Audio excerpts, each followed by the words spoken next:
Welcome to The Lead, everyone. I'm Jake Tapper. All eyes are on Washington, D.C. for the inauguration of President-elect Donald Trump in 3 days, but we're going to begin today with the world lead because although there are new polls in this country suggesting Mr. Trump has some work to do if he wants to win the confidence of the nation he's about to lead, he received strong support today from Moscow.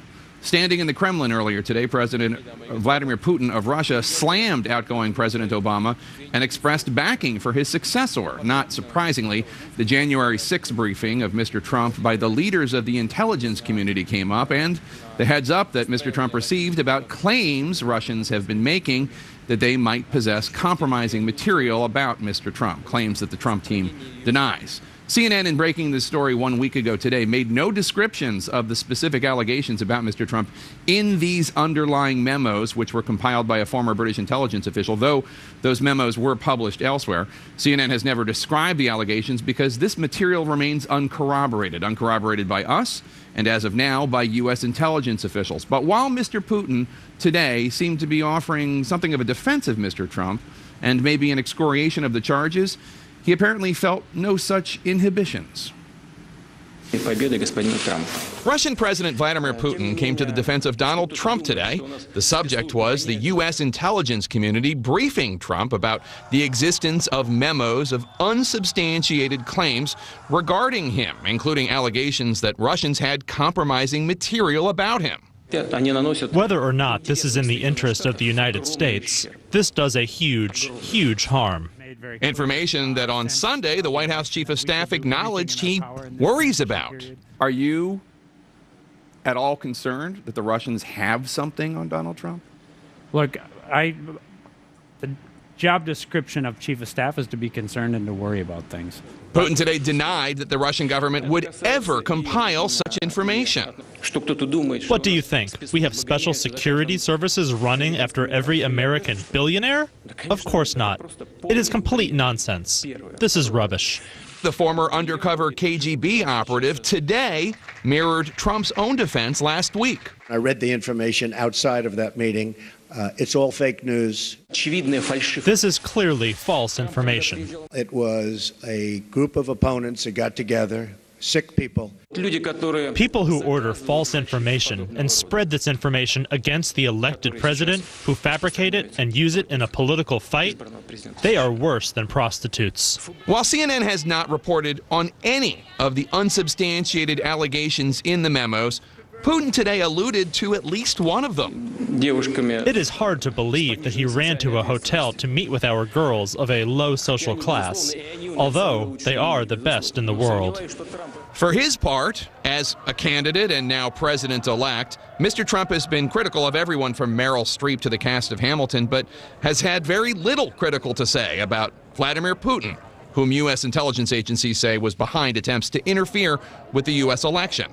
Trump last week acknowledged that he thought Russia was behind the hacking and leaked information, but didn't really say anything bad about it. If Putin likes Donald Trump, guess what, folks? That's called an asset, not a liability. And while he gets backing from this former KGB operative, Trump is now involved in a high-stakes war of words with U.S. intelligence leaders, whom he blames for CNN's report last week, in which we revealed the existence of the memos and the briefing about the materials, though not any of its specifics. I think it was disgraceful that the intelligence agencies allowed any information that turned out to be so false and fake out. In a tweet, Trump even likened the actions of the intelligence community to what you might see in Nazi Germany, a comparison blasted by outgoing CIA Director John Brennan.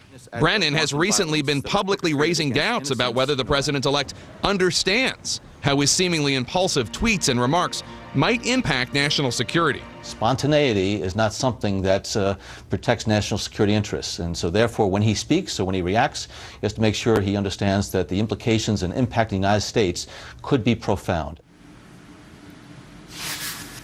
Let's talk more about this with the former director of the CIA and the National Security Agency, General Michael Hayden. He's been a critic of the president-elect. General, thanks so much for being here. We appreciate it. So first, big picture. President-elect Trump being praised by the former top official of the KGB, and in a war of words with our own intelligence agencies, specifically the CIA. How did we get here? So let's play on the American side first, Jake. Look, there's always tension between the intel guys and the policy guy. The guys over here are fact-based, he's vision-based. World as it is, world as we want it to be. Inherently inductive, inherently deductive, inherently pessimistic, inherently optimistic. So this happens all the time, and you go through it in every transition.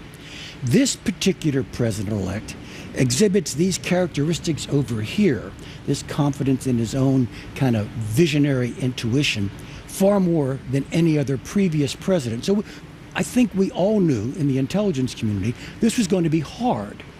It's our great misfortune that the first time we come into contact with this dilemma, which we knew was going to come, it's on an issue that is used by others to actually question the legitimacy of his presidency. This is an absolutely perfect storm, and we've seen the results of it inside the American government. Have you ever seen anything like what Vladimir Putin did today in terms of his defense of Donald Trump and his attack on both President Obama and the intelligence community here in this country? No. We're off the map in terms of both our situation here, our circumstances, and what the Russians are doing. Now, look, I think Putin's a fairly smart guy, at least tactically. I think he understands his coming out and saying those kinds of things really are not viewed as a vote of confidence back here in the United States for the president-elect. I think it's just a continuation of his campaign to continue to poke and meddle and to mess with our heads in terms of the American political process. And also what you heard Vladimir Putin say, going into detailed allegations, saying they weren't true, but then describing them. Right. I mean, that's fairly pernicious. No, it is. And again, back to messing with our heads. Let's go back to the original covert influence campaign, which this certainly wasn't, probably the most successful in recorded history. It wasn't all that covert. I mean, the Russians actually got an added impulse to their efforts by having plausible deniability, but in essence allowing everyone to pretty much see who was pulling the strings. Let's go back to that briefing where the intelligence chiefs told President-elect Trump about the existence of this information. They didn't provide the actual memos. They gave him a two-page synopsis of them.